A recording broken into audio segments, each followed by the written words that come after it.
أيضرنا. أعوذ بالله من الشيطان الرجيم. بسم الله الرحمن الرحيم. خلق السماوات والأرض بالحق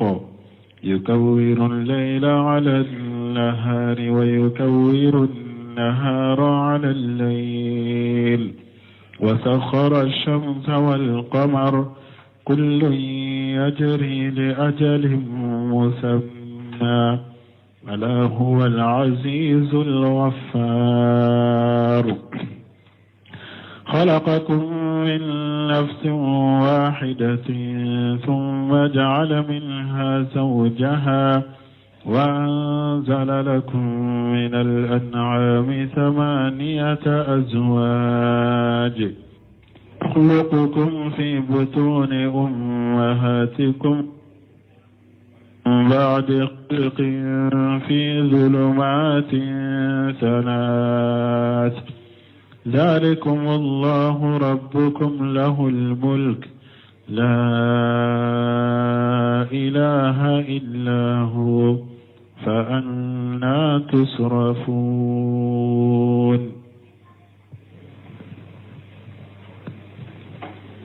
بسم الله الرحمن الرحيم. والصلاة والسلام على نبينا محمد وعلى آله وأصحابه وسلم تسليما كثيرا. سبحانك لا علم لنا إلا ما علمتنا إنك أنت العليم الحكيم. أستغفر الله الذي لا إله إلا هو الحي القيوم وأتوب إليه. اللهم انفعنا بما علمتنا وعلمنا ما ينفعنا وزدنا علما. بيتنا سوء هجرية بكلة أني كمناني أني بناني أني ولون فلا سهر الجماد الآخر من هجرة سانكال وورنا بسويني وطناي ميلاد النصارى كجاتب بافلان مغاني دورو سانكالو تاني فلانا بسويني وفلوي أمبي دورة بغو مسجد رجاق وامبوكونو. أعوذ بالله من الشيطان الرجيم. خلق السماوات والأرض بالحق إلى آخر الآيات. على قولي على يسان كباولون فلادا أني دوغما كولون فلا يودا نيتشنيادي أكاچا قرآن كونو سان كباو بنا جامولا مي دوغما كولو بنا مفردو دلا كلين دميري مي دوغما كولو فنا isara ala ye koriya ke katama ayawula ko duguma kolo fana ye wolon fula de ciden ka hadisa ye duguma kolo wolon fula fo. khalaqa samawati wal arda bil haqqi ala ko huwa alladhi khalaqa sab'a samawati huwa alladhi khalaqa sab'a samawati wa min al ardi mislahunna يتنزل الأمر بينهن لتعلموا أن الله على كل شيء قدير وأن الله قد أحاط بكل شيء علما. وآية لا على يكوريا كو دوما كولون فلا فنا يولون فلا دي أقوالا دي مساينا يسانك بولون فلا دا كو دوما كولون فنا يا أنيونا دي ولون فلا على كان يامركم بيجيوني نيوغونچه pour akado kola ala bese fembela kado kola kadoni be fembela koriya kera qur'ana kuno ko duma koloy wolon fula ciden ka hadisa ya jeya ka wolon fula fo man zalama qida subura min al-ardi tuwiqahu yawm al-qiyamati min sab'i aradin ciden ko ni mugo miniye mugo tonyo sigurinya tele hatte ka taka dugu kolola yomali kama do ala bo suburnya kele haketige fo dugu kolo wolon fura na ka dilo e kanna qiyamah keneka donc hadisa ya jeya ko dugu makolo fana wolon fura de me doni kaba ko munna sankaba be fo jamu ale be fo mu faradu sankaba wolon fulai ulu noro lento nyogonna sankaba kelenkele ana shigi bagawde do ana damfeunde do sankaba ni sankaba ce sanke me duru tama sankaba ni sankaba ce sanke me duru tama me duguma kolo wolon fula be dalen de be nyogonka odiya to qur'ana ba ke mu farado ye parce que ulu bolen to nyogonna u be dalen de be nyogonka kata odiya to duguma kolo be fo mu farado la qur'ana kono me ala ye koriya ke ko wolon fula de do me munna ulu te fo jamula parce que wolon fula be dalen de be nyogonka me sankaba en fana bolen be nyogonna de ala ye sankaba wolon fula da ka duguma kolo wolon fula da ni tinyade yukawiru leyla ala nahar ala be sukuru ka bila tile kan o yukawiru nahara ala leyli a be tile fana kuru ka bila suka mana wakati dola ala be su leru do tile kono tile be ewa sufela be surunya tile be janya wakati dola fana ala be tile fana eru do sufela kono sufila be janya tilefila be surunya wa saqara samsa wal qamara ala de wa tile yere kise kolo anye ani kalo kullu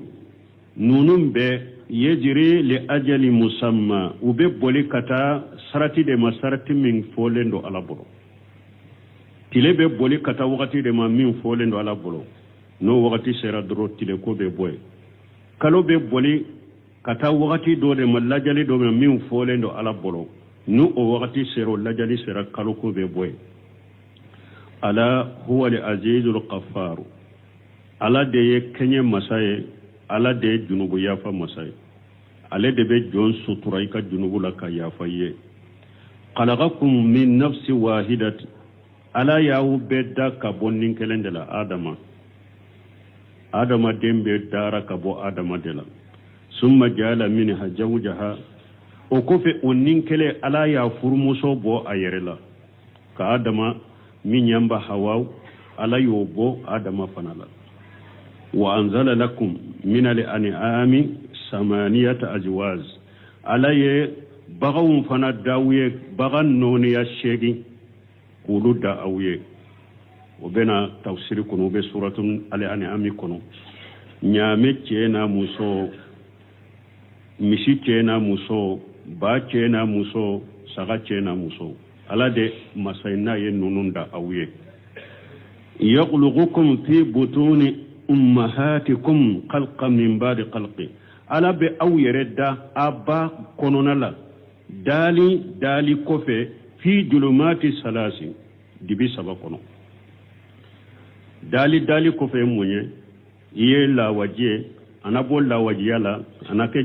joli kure inabo jogokulu yala inake sogobuye inabo sogobuyala inake koloye inabo koloyala sogona da kolo jenka ka kolo infere bonaye inabo la ninna finye kakila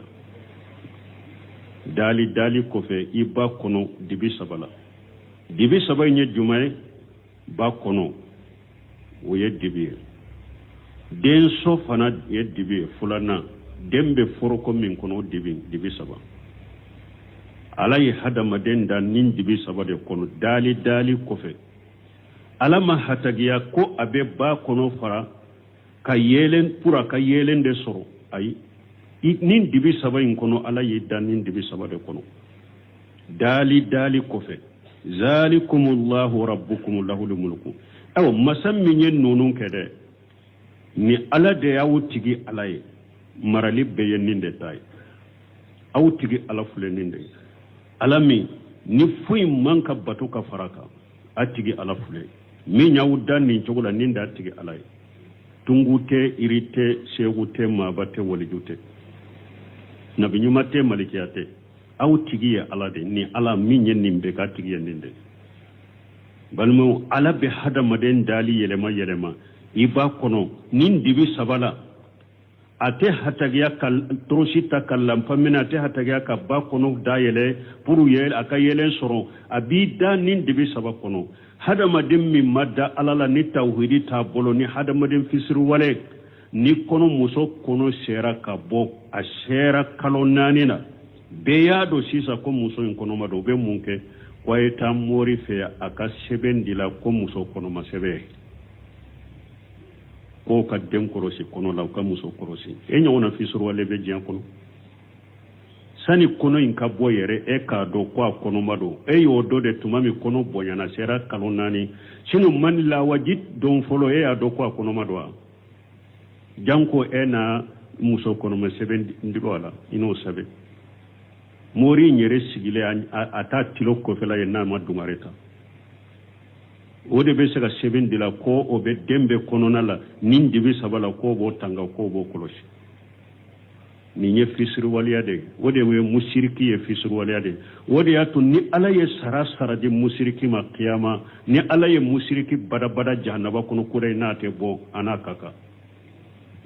musiriki n'o ka kan dɛ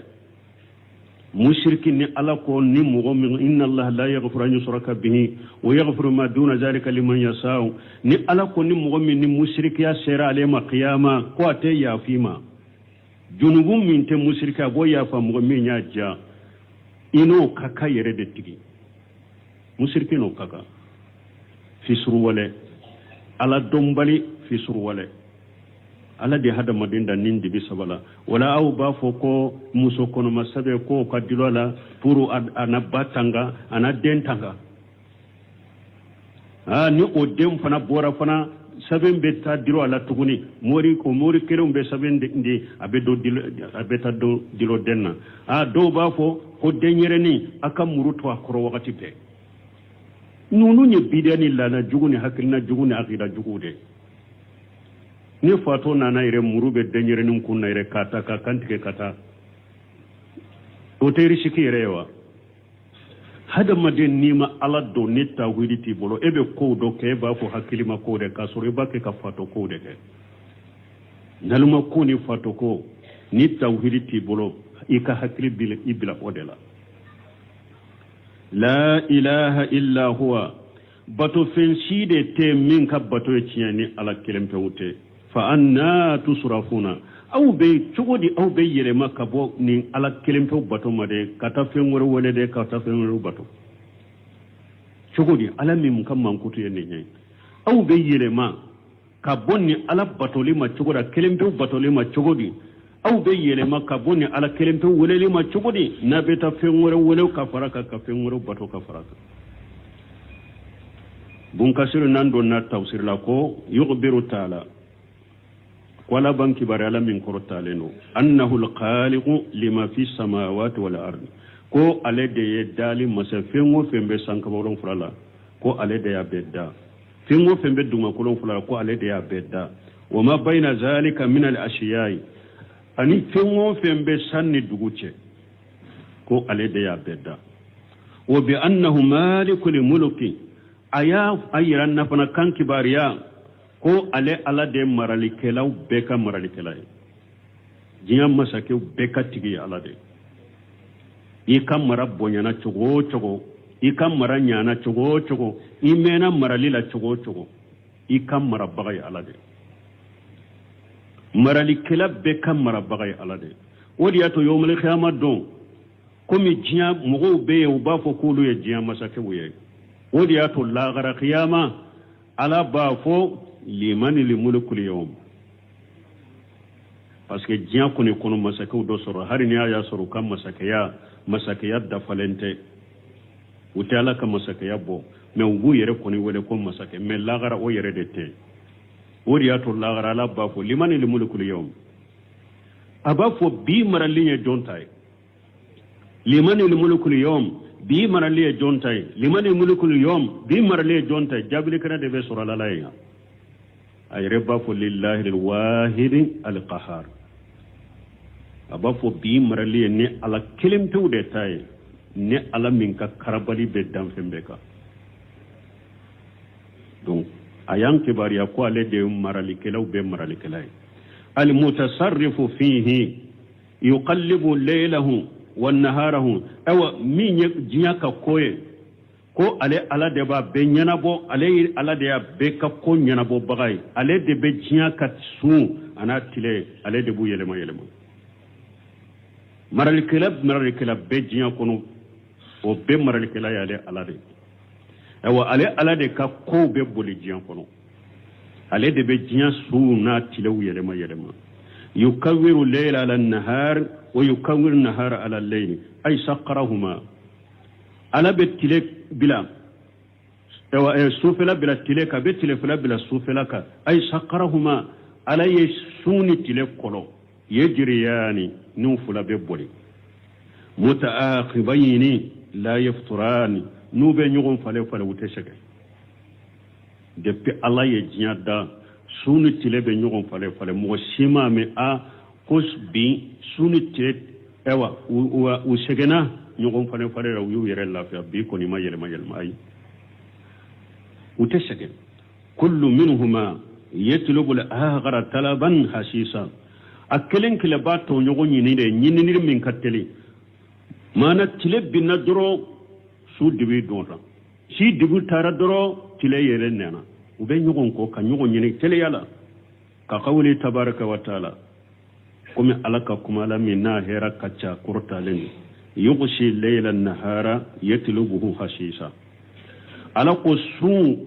a bɛ tile yɛlɛ a b'a datugu a bɛ tile ɲini fana hasisa teliya de la tile taara dɔrɔn a y'a ka dibi dɔn wa qawluhu azza wa jalla ni ala ka kuma masa min ka ba kɔrɔtalen don wa saqqara ni ala ka kuma masa min kɔrɔtalen don wa saqqara samsa wal qamara kullu yajri li ajal musamma ay ila muddati ma'lumati inda Allah ta'ala ala ko ale de tile kɔrɔ ka kalo fana wa kolo ko nunun bɛɛ bɛ boli ka taa sarati min donen don ala bolo o ye jumɛn ila muddati ma'lumati inda Allah ta'ala u bɛ boli ka taa wagati dɔ de ma wagati min donen don u bɛ boli ka taa dan dɔ de ma min donen don ala bolo n'o dan sera dɔrɔn tile ko bɛ bɔ kalo ko bɛ bɔ yen summa yaqdi yawm al-qiyamati o kɔfɛ ni tile ka wagati banna min ye diɲɛ banni ye kalo ka wagati banna min ye diɲɛ banni ye o kɔfɛ yawm al-qiyama don ala na kiiri tigɛ danfɛnw ni ɲɔgɔn cɛ ala huwa al-azizul ghaffar harfu tanbih ki hakili ki kunu ala de masaba ye ala de yafa masa ye ma ijjatihi wa ajamatihi wa kibriyahi mana ka fara ala ka bonya ka ala ka ewa sebaya ka ana ka bonya ana ka korta huwa ghaffar yafa masa de do yafa ba masa de do limani asahu mogoye ni mogo minye ala soso summa taban wa anaba ilayhi o kofe tobira isagira katala ma ba yafima ala na ka shebayan na ka karbali na ka bonya na ka korta min fulen ne nyede nimbe ka yafa masara kutabai ni ya kutai tobira isagira katama la ba yafima hari musirkiya min na kwata ayafa ko ni na shera Allah garade mi diya kono junubu bonyana cogo ni tubira la ka bojjan ni tubira ka bola jiyan kono ala ba yafima anaka shebayana ka bonyana ka porta fulere yafa masara kutabai ni tubira ni sagira kata alama wa qawluhu ni alako khalaqakum min nafsi wahidati ay khalaqakum ma ikhtilaf ajnasikum wa asnafikum wa alsinatikum wa alwanikum min nafsi wahidatin wa huwa adam alayhi salam ala yauda aka kalitew te kelenya aka kalitew aka kalitew boli min fule nyogon koro aka kalitew te kelenye wa asnafihum aka noniyaw te kelenye wa alsinatukum aka newn te kelenye wa liwanikum aka noniyaw te kelenye min nimbeka ala ya bedda ka bonnin kelele adama donte hadama naso kelenye hadama donte hadama de ewa kabila kelenye kalite kelenye hadama donte nen kelenye akan newunte kelenye bal kabilaw do be wote nyogon kamme hadama de kabilaw do be wote nyogon kamme aka kaunte kelenye akan noniya wote kelenye far kolon noniya wote kelenye aka kalite wote kelenye me kafara nimbe kala ya be bonnin kelende la adama denda ya be eye farije yo eye sinawa yo eye arabu yo eye suraga yo eye ewa farafi yo eye mogo sugu suga be adama de har yajuju majuju dajjal be adama de aka noni yaw tekelenye aka kalite u tekenyele aka neun tekele ka faranim beka abe bora adama kelendela ala be nimbe fo munna ka ala ka bonyana ka masaya yira adama denna tawhid rububiyya kan ni nyiraila puru ka ala ka bonyado ka masaya ro ka fo masammin kala hala benin degrela aka titribe nin chogola kala hala ben chogola ka bonyana ka sebaya min chogola nema ka foyi wole ka faraninka nema ka foyi botu ka faraninka aka boma summa jala minha zawjaha wa hiya hawa alayha salam o kofe alaye adama furmuso bo adama yerela o ye hawa wiye alaka kishibaka faqawli ta'ala nimbe kum alaka kuma ala min qurtalenu ya ayyuhan nasu taqu rabbakum alladhi khalaqakum min nafsin wahidatin وخلق منها زوجها وبث منهما رجالا كثيرا والنساء alako hadama don aye siratigi alaye masami nyaaw be daka bon ninkele la adama o ninkele furmuso daka boala ka ce chama ni muso chama ko cari kabo ko gense kabo ni mo fulala adama ni hawa ce chama ni muso chama ko bokola wa qawlu ta'ala ni alako وأنزل لكم من الأنعام 8 أزواج أي وخلق لكم من جهور الأنعام 8 أزواج ألا يدالك أو يكبو بغون كولا كذلك أو يكبو بغون فنا كولا نوني الشقي وهي المذكورة في سورة الأنعام ونوني الشقي عند كفر سورة الأنعام كنو 8 أزواج من الداني سنين سورة الأنعام يكون على قال على يبغوا الدا كو نونيا الشيخي من الداني سنين كو سغفلا سغت منا مسوما ومن الماجي سنين كو بافنا فلا أتشمنا مسوما ومن الإبل سنين كو نيامي فنا فلا أتشمنا مسوما ومن البقر سنين ko ewa misi fana fula cemana musoma nunu nye shegi ala de dali ka wiye ka bo bagay mu kowla kan nim baga kalite shegi fana da awiye hada madu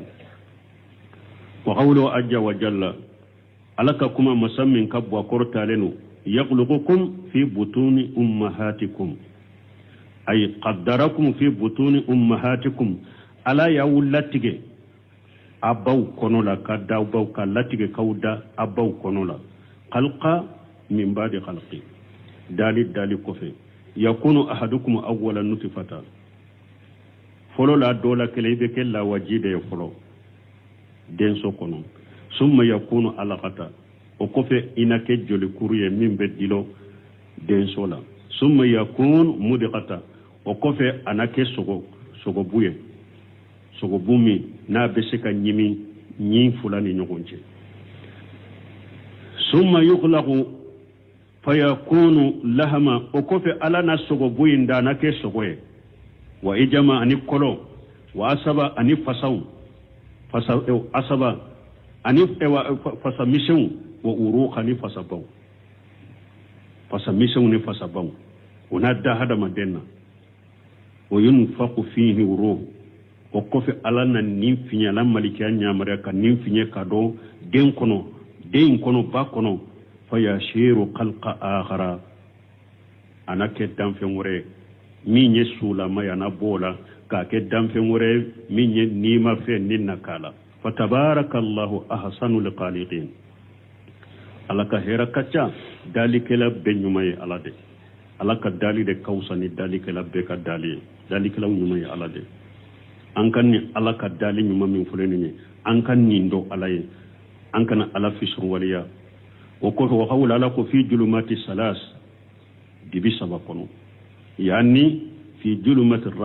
arrahim den so ka dibi kele wa julumati almathimati den foroko allati hiya kal qisawati wal wiqayati ala alwalad den foroko min be komi abe komi ewa foroko abe ke komi foroko ani tangana denye dembo kono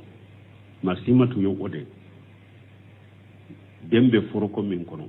den so ye kelenye fulana dembe foroko min kono awa den fule foroko min kono ala kam masaya kono jide be foroko in kono jide be foroko in kono dembe yelema o jide kono parce que ni jite foroko in kono ni den dara yoro kelen ka foroko in kono o yoro joli be se ka jo o be abe fa ema hari muso kono mami ni o jim banna den so kono drobe problème la se demma muso kono mani o den so jimi be den so in kono na desra dro dembe problème so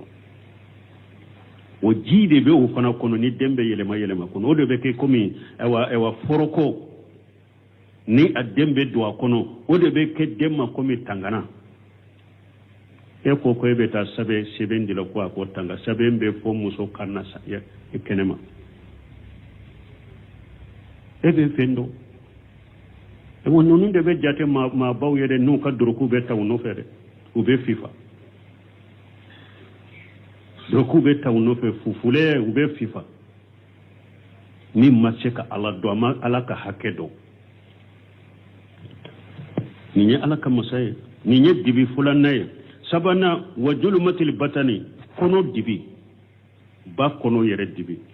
ala be denda nin dibi sabade kono wa qawlu jalla jalaluhu ni alakum masamin kabba korotalen jalikumullahu rabbukum ay haja alladhi khalaqa as-samawati wal arda wama bainahuma wa khalaqakum wa khalaqa aba'akum wa huwa rabbu lahul mulku awa ni alamin fuleni nye na yi sankabolon fulada kaduma kolon fulada nimbe sanni duguce ko da kaw yereda kaw fa adama da huwa rabbu lahul mulk ninde alaya alambi nimarali be yatay wa tasarrufu fi jami'i zalika ala de masay fana masami ni ale de baka ko nyana bo kamara fembela asomati adomati akramoti asegute konni njinya ko lay be se ka fe nyana bo ni alate ale de taya beye ale de kamara ba beka aywa ale de ba abeka ko nyana bo fana la ilaha illa huwa bato fen site min ka bato cien ni alate ay alladhi la tambaghi al ibadatu illa lahu wahdahu la sharika lahu mana bato fen site min ni bato kakaye ni ala kelem tawte masamin kabba kurta ala kelem tawje nyagon taala fa anna tusrafuna ay fa kayfa ta'buduna ma hu khayrahu cogodi awbe ala tanabatu ni ala min la halafule ninye cogodi awbe fenwure bato ka faraka aina yujhabu bi uqulikum aka hakilu tarami ore to bino simira im hollo don la ko wallahi akom mugo ye fendon bale mugo ye nalumay mugo mi eyere yesuko mugo ni mborala eyere ka atta ka lashe su ko yoro la ka ko ka je ka sarabetike ka josi aka ja jonna ka kasanken fesha koro ka do kasanken la ku mele kala kashiri ka do balangari ka ni balangari shiri atato kana bi ka debe kelum mele kala ka ta ikamanna ka ta ne kaburula ka jigi kaburu kono ka bogo sagala o ko fe ka ta sonsoro wala ko dentebol e kata sonsoro la ko bana bagato da ke furake e kata sonsoro la ko garjage te ela ka garjage ke ela e kata sonsoro la ko muso ko gela yara boro aka e fere ke ka muso soro jonna la hawla wala quwwata illa billah naduma ya ben nimbo fendum bali ya ben nimbo nun kera jamana min kam o baye o jamana la hala be ke chugudi mo munum be ni la halal nulu de kera jamana min kam go bawye o jamana la halal be ke chugudi jiya o jamana la halal be ke chugudi la gara illa marahim rabbi oda to anko bun khaym ako qur'ana be tawhid sura antum be mununa tawhid ta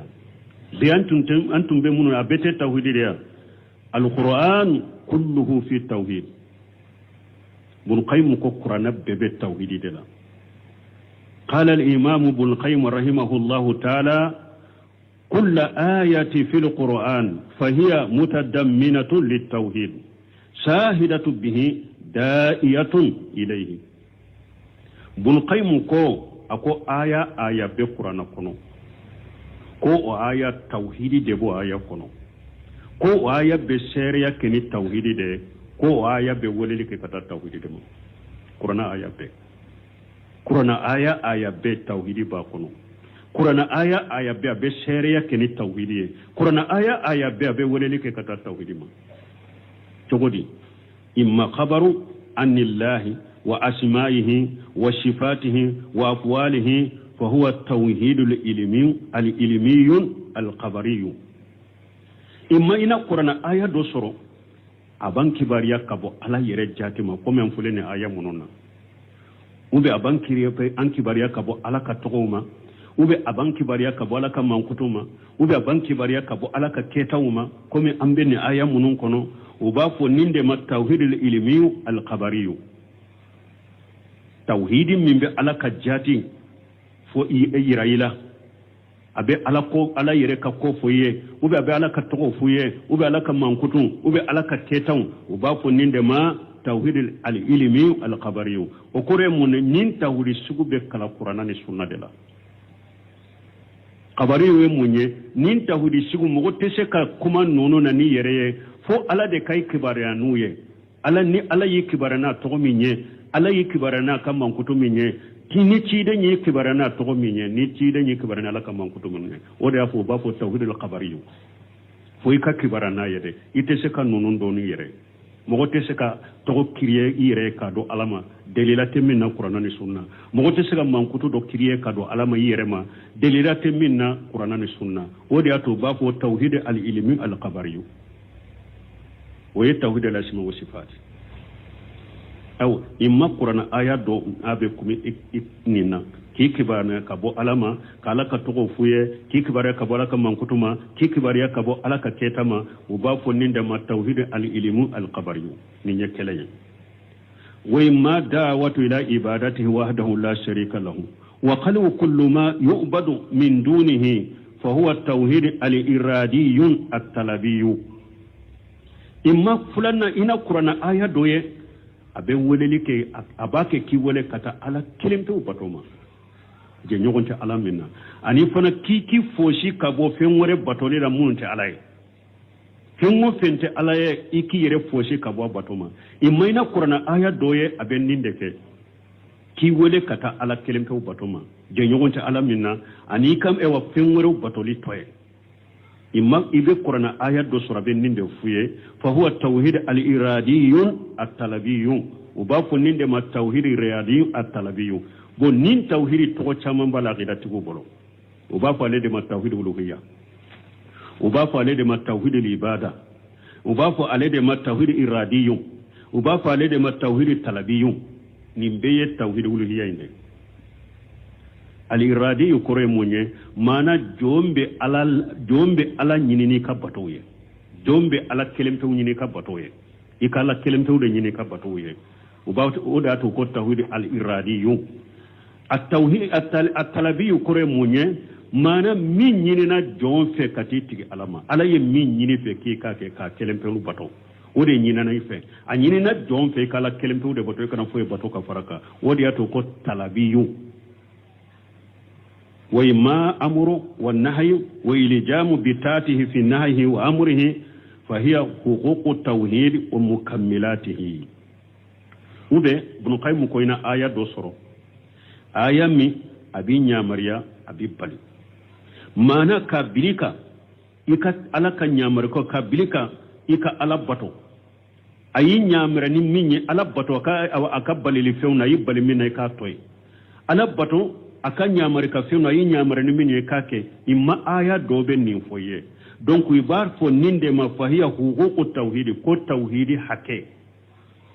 o mukammilati ani tawhidi dafa baga wala tawhidi hakke alayi nyamarani minye kake alayi fatat nya kabo fe mo fe naka toy oye tawhidi hakke de tawhidi ka hakke de we na ya nyinu fe oye tawhidi dafade imayna aya do ya be kumandinka way ma khabaru عن كرامة الله لأهل توحيده وطاعته وما فعل بهم في الدنيا وما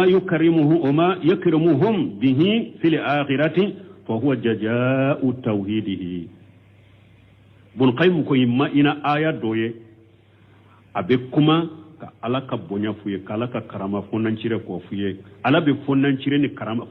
karama min ke tawhidi tigiye ani abato bagaw ani ala be min ke tawhidi tingula jiya ani abe min ke bonya min ke tawhidi tigiye lagara imayina aya doya bake kode fo o ba fo ninde ma ko tawhidi sara tawhidi tigi sara imaywa ibe aya doye qur'ana kuna be kuma ninde ka ki kibariya ala ka fonnancire ala be fonnancire min ke tawhidi tiguye ana bato bagawiye ani ala ye neman min ke tawhidi tiguye jiya kono ani ala be karamani bonya min di tawhidi tigu malagara imayna aya doya bake ka komode ka uba fonninde ma ko tawhidi shara wa imma khabaru an ahli shirk وما فعل بهم في الدنيا من النكال وما يهل بهم في الأغبى من الأجاب فهو خبر amman kharaja an hukumi tawhid ako imayna qur'ana aya do fanaye abaka ke kibariya kabo shirkuma ani alabe min ke mushriku la jiya alabe nyangile min da mushriku ka jiya ube lagara alabe janga kata min da mushriku ka lagara imayna aya do ya bake kode fo uba fo ninde ma ko mugo kasara ni mugo min bora tawhid kono ikasara Qur'ana aya do imma abe kumanninka wodi atu bun khaymu tumami ayen nin fo ako fal qur'an kulluhu fi tawhid wa huquqihi wa jajaihi wa fi shani shirki wa ahlihi wa jajaihim aw ako qur'ana be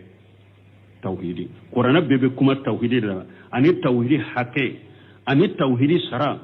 ani iba soro ube qur'ana be kuma mushrikiyaka ani mushriku sara Qur'ana inunde aben nyimfo madariju salikina de kono madariju salikuna jiju sabana binani kemenani ani duru kemenani ani biduru jiju sabana madariju salikin bul qayyim benunu foy wala wodi atum balima Qur'ana be tawhidi na tera mugo ebe sungalo mumenke tawhidi tafsirila mugo ni sebe sigilembe e korofo kata sungalo pa aleta ayereye e ka telefone e wa tawsiri kono ko sebe min benna amani ena sungalo beke tawsiri la mugo be sigi e koro ka Qur'ana bella may bolo hari bi o beta sula kata kantigeleke ale ma yereye e ka tawsiri kono ko ale be musirki yala ena Qur'ana ga sungalo ke Qur'ana be tawsiri mugo do beta dafalen ke sube kaburi kono beta dafalen kala kata denyina fe kata ko aka musoko gela yara kata wuri bila kaburu tigi do ka kaburu ka ko aba makonyi ni kaburu tigi fe sungalo mume obe ekro ebe Qur'ana tawsiri o ma yereye e ka tawsiri la ko karasa ko cenga tawsiri kanyira ateddo mo sika gasela tawsiri kala de ko ateddo paratisila ko aye sungalo mume tawsiri ka mamma ka paratila amma do mo sika gasela tawsiri kala de wuri nyini na do nimba balo chogo de nin te tafsir kala de Qur'ana majigi kuluka koy law anzalna hadha alquran ala jabali la raytahu khashiya mutasaddian min khashatillah ala kun nin Qur'ana na tunjigi na kulu de kay tumbe kulu ya besira la nye ka chire na majigi kuluka Qur'ana majigi kuluka majigi rika Qur'ana jigi na hada madunde ka ajigina hada madunde ka ni eye sungalo mume ke tawsir o hada madunye ma tuse mugola ma tuse partila ima do mugo shika gasila Qur'ana fana jigina mugo de ka olu de jogo ba kono tafsir ka afana ba yere ma jamono de alhamdulillah inna ni ki la goshi be yere tawre kama fo be yele misenu ko inna nina ala kan kisala kan tanga araka Qur'ana fa mudama إن تكفروا فإن الله غني عنكم ولا يرضى لعباده الكفر وإن تشكروا يرضه لكم ولا تزر وازرة وزر أخرى ثم إلى ربكم مرجعكم فينبئكم بما كنتم تعملون إنه عليم بذات الصدور وإذا مس الإنسان ضر دعا ربه منيبا إليه ثم إذا خوله نعمة منه نسي ما كان يدعو إليه من قبل وجعل لله أندادا ليضل عن سبيله قل تمتع بكفرك قليلا إنك من أصحاب النار. harbe alaban kibariya kabo ayerema in tekfuru ala ko hada madew naw be kafriyara mo kelente de do ma fode uya la sema ko dogo ko fo aka bido la be jamuna en kono ko ni firawuna bora sisa ko ale ba tege do firawuna tege aba bolo do firawuna bolo ata bolo do wahabiya bolo firawuna yereme ni karamo ye firawuna de asato ye min ko ta qur'ana la jeke ngwa an asato ni misra ayala do asato atunko ko ale ye ala minyede firawuna sato ye ala do ko ale te ala ye aye ala ka ala ya sabata ye kasagi kata ala mala ko ale makota ka kuma la de o ifana ka tubire min ni karamo soro ifana sato ko ni soro de ni bi bolo do firawuna de boleta do wabiya bolo firawuna sato ni misra ako amantu billazi amanatu bihi banu israila wa ana min almuslimin ala ko ali ana wa gadi asayta qablu wa kunta min almufsidin so ma dakele ala ye firawuna na ka jama beto jila atoto jila yado kishi togote awa akolli manana amma fo ala de ka shika bola li manana ni ala ye o simple li manani bani sirlan kaw li manani ala min pour ka shika bala nkan tinyere kala yama de bani sirlan kaw dara ala min na bani sirlan kaw li manani ala min li manana ye wa ana ako togoli amma tola mun faralaka wa ana min al muslimina ngera silamai bani sirankaw limanani ala men kanti nyere kala yamma de bani sirankaw limanani ala minye limani yana nayi ngera silamai ala ko sisa de be limanani ne sisa de be ke silamai sisa de yenne ala soso nindo nye ikera chiali kala makoti kalimani ala yo ifana katobe ikram go min nibi bolo do abolo ni nya sura sato de a halakito ni nya suro ifana ki jija ka tobe kata alama ifana sato min yi karamo sura kani suro de fendum bali kuma ni naluma kuma be fo jamana en kono kafir kun kelum be sira kuma munum fole la kafir kun kelem bado billahi nya fuya sinya chama yahudiya karamugo ni nasara karamugo yerere be nin dina do be nin dina haqiqa do u be ala do be qur'ana do ko ni dankari nunu na kene ka ko fo ala ti to be dankari la jian kafiru bodo dalembe nina wodi ya to kasilamiya dogo yaw da chamanche la beka me kene ka beka ye kafir kun kelente swama ulube akeleni ferede hakilina kele duguma ulube silamiya kele ni hakilina kele de duguma min ka silamiya kele kene ka kala kele ka qur'ana kele ka kafiri ba yire kalamato ke abadu min balawo me uyado nunun tora wolira nyode fo nko ni silamiya ni ala ya nunjuru de arabuma ni silamiya nunjuru tundira farafi ma sisa nya suro anye dina fere ka wori do anje fa kono ka siginai odi ato ala ya dina nunjuru de arabuma ni ya ye qur'ana benna ni kuma sugu be fo nko kafiru yere be sira ku dabo kuma min koro be ulu sarade o bado nunun tora worida ni koni ye wori din nunu madoro ku bananu ku fananu ku ala nanu ma ko sitala kuma ko be wori dorondela o de ya to bu saraka wori doma awa aworu do bo fana be allahiru de be tayere ibi bilani ala nanini ibi bilani islamia bortola itu ka dorome kene soro ko ibi nege doro ita soro ka du fo ibeta halaki yahudiya Sheikh Albani ka karanden do ko ama tumami Palestine ku lutumbe ku tara yoro dola yumina ko yahudiya dama faralen nyogon ka wunyemaw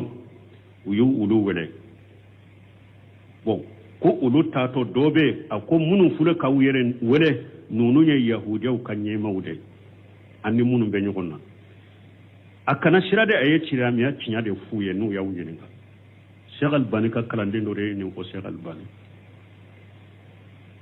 ako tuma mulu donna yahudiyan ka aku kuntigu be de be munisiru ni fengu be ko lu yuni ka ube dina jumanka ko tiala ulu siranna ka fo ko lu be salafiya de kare parce que ni yo fo dorube ta kasola ko lu ko an ka dina an ta sebo tumbe min ka ni sebo be dawa ke kata minna an be dawa ke kato de ma ni anye salafiya ku umaso ko fo parce que kaso bola kulu kore sebo be woleli ke kata minam be woleli ke kata wodema ku toraka ale nyinin kan abu jabi fo unyema dobe udimina ko he idade mbe min fuye dawa jama sugu be jian kono nube dawa ke chogomi o dawa ke me dawa min to ko salafiya kano kede parce que salafiya dawa o dawa yede abubakari tumbe chogomi umaru bun khattabi tumbe chogomi kamugo sage katoma salafiya dawa yode kano kede dawa sugu be anni ayed ewa jamakulu do togofo ko mi anka jamana la halaka man to togofo ayed jamakulu dawa yere do togofo nin jamakulu dawa wulu take mi minye salafu dawa kano kede parce que oyede abubakari tumbe minka akwa ya fotende yahudiya ha akwa ya fotende abubakari tumbe minka umaru tumbe minka salafiya dawa be mo sagi katode ma ambe so dawa sugu be ma fo odoro Sheikh Albani ya taligu ke kalanden ka kuma ko nya fa aku yahudiya yere be sira salafiya ne yahudaw yere u be sira salafiya ne yahudaw yere baado ko salafiya dawa be hada madun sagi kata abubakari tumbe minka dan umaru tumbe minka salafiya dawa yode et puis yahuda do de la kafo ako salafu de be yahudiya u kele fo yahudiya beta dogo yiri kofe ani kulu kofe ako salafu de bote ni islamiya damina na salafiya de la be laba salafiya de la foyi mu la sira salafiya dawa mi salafiya dawa be hada madun sagi komi sebo tumbe chogomi de ni mo fana sagira kata abubakari tumbe chogomi umaru tumbe chogomi jiya kafiri beba do yoro nyini odiya to te so dawa ma ube so dawa su be yahudan nasara be so dawa su be ma fo salafiya dawa parce que damando lo bodo o ye dawa minne wala ambe min fo nin kuma furani munye annana yoromi kafira kuma munun be jiyan kono yerejo sosowula ka ala yere nani ka qur'ana sabute ka silamiya sabute munun be silamiya cinya ka sabute ala ko in takfuru ni aw be kafiriyara mo kelente de jinya be na be kafira be kera kafiriye fa inna allaha qaniyyu ankum ala ma ko sita wolo ala karilembe ka bo awma jinya be kera kafira hadisa bena bi dersu te seka soro ciren ko ni jinya be farala nyogon ka kale ala soso komi firawuna ya soso chogomi ha wote foi na gasale kamarala ibi yere halaki doro e ka silamiya nani kala nani e wa ka silamu nyane ka wabeuna obe munchinya wabeula obe wahabeu ka wahabia joa obe silamiya ka silamiya joa ha imamu na safa iko koni mugomi ni eko eka ke jiya kono ko fente foye ako munun ko ala yere masalisu salasa uko ala yere masalisu salasa ko ala yere sabade ko ala yere sabanai uko dembe ala bolo uko isa ala de aku ko Muhammadu ya fatore cire ya fatore donc le danare do korotela ke do dabale kala do aku nunum be for ala fen for ala yereye fen for ciden be bal ciden cide cira fen fera be mo bo se ka ke ko be ke wa be ko fente fewya ebe ke salo ko fente fewya min be fo awnye atan toro yere o be do fare ka daraja de kala fera ni ka baraji nim ba ke ka foye abake ka yere halaki ka yere majjige ala fe ka yere majjige ala ka jonu mambe fe nabbe kafirate foy alam makote awla wala yarda li ibadihi al-kufra awa ala tejje ni kafira ya ka jonsiye mo shite kafira ke ko ala beje ekoro ube ala be nation jakoro ala tejje ni kafira ya chogosi wa in taskuruhu yardahu lakum min nayi ala barkadaye ala kelempe batu obedia alay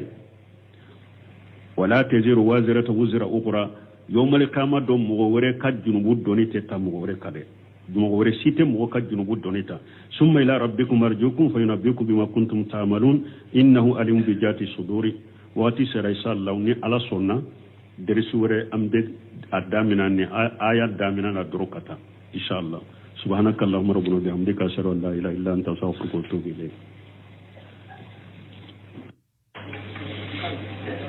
سورة الزمر آيات الرنا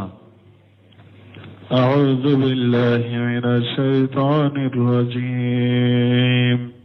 بسم الله الرحمن الرحيم خلق السماوات والأرض بالحق يكور الليل على النهار ويكور النهار على الليل وسخر الشمس والقمر كل يجري لأجل مسمى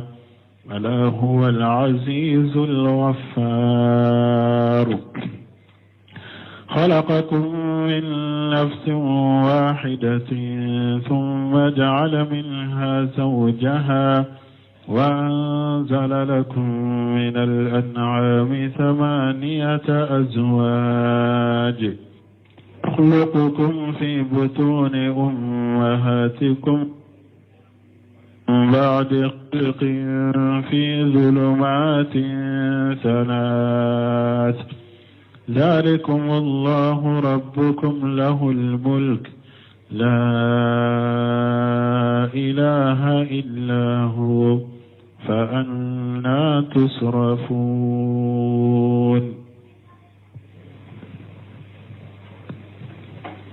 بسم الله الرحمن الرحيم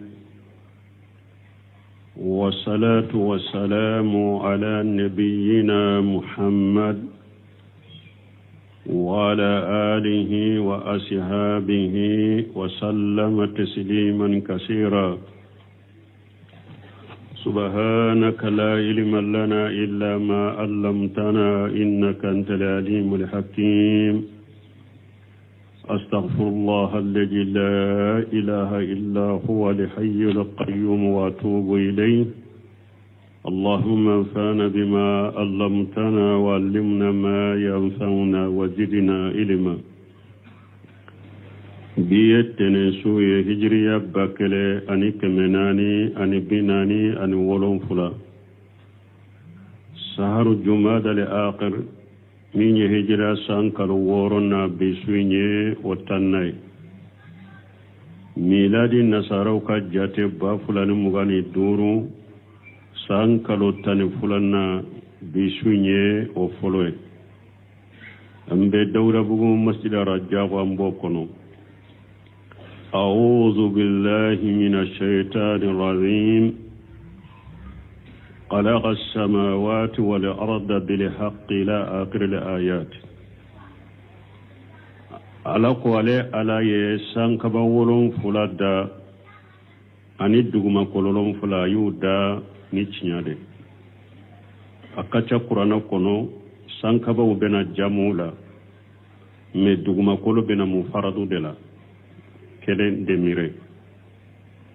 me duguma kolo fana isara ala ye koriya ke katama ayawula ko duguma kolo fana ye wolon fula de ciden ka hadisa ye duguma kolo wolon fula fo khalaqa samawati والأرض بالحق ألك هو الذي خلق السبع سماوات هو الذي خلق السبع سماوات ومن الأرض مثلهن يتنزل الأمر بينهن لتعلموا أن الله على كل شيء قدير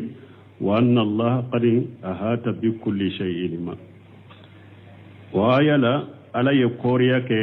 ko duguma kololon fula fana ye wolon fula de a ko ala de masay n'a ye sankaba wolon fula da ko duguma kolon fana ya a ɲɔgɔnna de wolon fula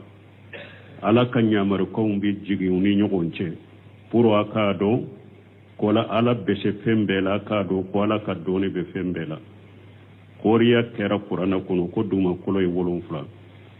ciden ka hadisa y'a jɛya ka wolon fula fɔ من ظلم قيد الصبر من الأرض طوقه يوم القيامة من سبع أراضين كيدن كوني مغو مني مغو تونو سبرنيا كله حتى كاتاكا دوغو كولولا يوم القيامة دوالا بو سبرنيا كله حتى تيجي فو دوغو كولو ولون فلا نا كدلو يكنا قيامة كنك دونك حديثا يا جيا ko duguma kolo fana wolon fula de mais doni kaba ko munna sankaba be fo jamu ale be fo mu faradu sankaba wolon fula yi ulu noro lento yogonna sankaba kelenkele ana sigi bagawde do ana damfeunde do sankaba ni sankaba ce sanke me duru tama sankaba ni sankaba ce sanke me duru tama me duguma kolo wolon fula be dalende be nyogonka odiya to qur'ana ba ke mu faradu yi parce que ulu bolen to nyogonna u be dalen de be nyogon kakata oda to duguma kolo be fo mu faradu la qur'ana kuna me ala ye koriya ke ko wolon fula de do me munna ulu te fo jamula parce que wolon fula be dalen de be nyogon ka me sanka ba fona bolen be nyogonna de ala ye sanka bolon fula da ka duguma kolo lon fula da ni cinya de yu